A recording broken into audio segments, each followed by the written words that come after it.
Hello dears, வாங்க என்னோட skin care routine பார்க்கலாம். ஃபஸ்ட் திங் ஃபர்ஸ்ட், லிப் மாஸ்க்லேருந்து ஆரம்பிக்கலாம். இது ரொம்ப வருஷமாக இந்த லனேஷ் நான் யூஸ் பண்ணிகிட்ருக்கேன். Next product L'Oreal glycolic bright dark spot serum. என்னோட ஹை பிக்மெண்டட் ஃபோர்ஹெடுக்காக இதை ட்ரை பண்ணலான்னு பண்ணிகிட்ருக்கேன். இதோட ரிவ்யூஸ் ரொம்ப நல்லாயிருக்கு. பட் எனக்கு எந்த அளவுக்கு ஹெல்ப் ஆகுன்றதை யூஸ் பண்ணி முடிச்சாதான் சொல்ல முடியும். ஒவ்வொரு லேயர் சிரம் போட்டதுக்கப்புறமா ஃபேன் வச்சு ஆற வைக்கும் போது அப்சார்பிங் ப்ராசஸ் வந்து கொஞ்சம் ஃபாஸ்ட் ஆகும். அதனால தான் ஃபேன் யூஸ் பண்ணுறேன். நெக்ஸ்ட் ப்ராடக்ட் நான் யூஸ் பண்ணுறது நம்புசின் 5+. இதில் வந்து ஒவ்வொரு இண்டிவிஜுவல் சிரம் யூஸ் பண்ணுறதுக்கு பதிலாக niacinamide, tranexamic acid, alpha arbutin and vitamin C, இன்னும் 2-3 சிரம்ஸ் எல்லாம் தனித்தனியாக யூஸ் பண்ணுறதுக்கு பதிலாக இது எல்லாமே சேர்ந்து ஒரே சிரமாக இருக்கிறது தான் நம்புசின் 5+. எனக்கு இருக்க மெயின் கன்சர்னே வந்து ஹைப்பர் பிக்மெண்டட் ஃபோர்ஹெட் தான். அதுக்காக தான் டிஃப்ரெண்ட் சிரம்ஸ் ட்ரை பண்ணி என்னோடய ஃபோர்ஹெடை கிளியர் பண்ணுங்கிறது தான் என்னோடய இன்டென்ஷன்.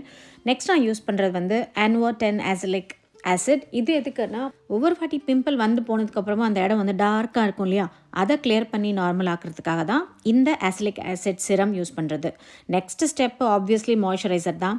பாஸ்ட் 5 இயர்ஸாக இந்த SK2 ஏரி க்ரீம் தான் யூஸ் பண்ணிகிட்ருக்கேன். எனக்கு இதுவரையும் எந்த இஷ்யூஸும் வந்ததில்லை. இன்றைக்கி தான் ஃபஸ்ட் டைம் டாக்டர் ஆல்த்தியாவோட 345 ரிலீஃப் க்ரீம் யூஸ் பண்ணலான்ட்டு வாங்கி இன்றைக்கி தான் ஓப்பன் பண்ணுறேன். ஏன் இதை வாங்கினேன் அப்படின்னா, என்னோடய ஸ்கின் ஒரே ஒரு ஏரியா மட்டும் சென்சிட்டிவாக மாறிச்சு. அது காரணம் என்னென்னா, ரீசன்ட் டேஸில் ஃபவுண்டேஷன் ஷேட்ஸ்லாம் ட்ரை பண்ணுறேன்னு சொல்லிட்டு மேக்கப் ரிமூவர் ரொம்ப யூஸ் பண்ணிட்டேன். செஃபோராவில் இருக்கிற மேக்கப் ரிமூவர். மேபி அது எனக்கு ஒத்துக்கல என்னன்னு தெரியல. ஒரு இடத்துல மட்டும் எனக்கு ஒரு மாதிரி ரெட்டிஷாக வந்தது. இந்த ரிலீஃப் க்ரீம் வந்து சூதிங், ஹைட்ரேட்டிங், அப்புறம் இந்த இரிட்டேட்டட் ஸ்கின்னை ரிப்பேர் பண்ணுறதுக்குலாம் ரொம்ப ஹெல்ப்ஃபுல்லாக இருக்கும்னு ரிவ்யூஸ் பார்த்தேன். அதனால தான் I want to give a try. அதுக்காக தான் இது யூஸ் பண்ணுறேன். Next important step obviously sunscreen தான். சன்ஸ்க்ரீன் இல்லாமல் எந்த ஒரு ஸ்கின் கேரும் எண்ட் ஆகாது. என்னோடய ஃபேஸ்க்கு 2 fingers ஃபுல் சன்ஸ்க்ரீன் போதும்.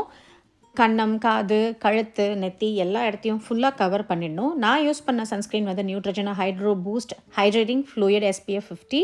அடுத்து பொட்டு, குங்குமம், அந்த ஐலாஷ் கேர்ள் பண்ணால் கொஞ்சம் ஒரு எலிவேட்டட் லுக் வரும்.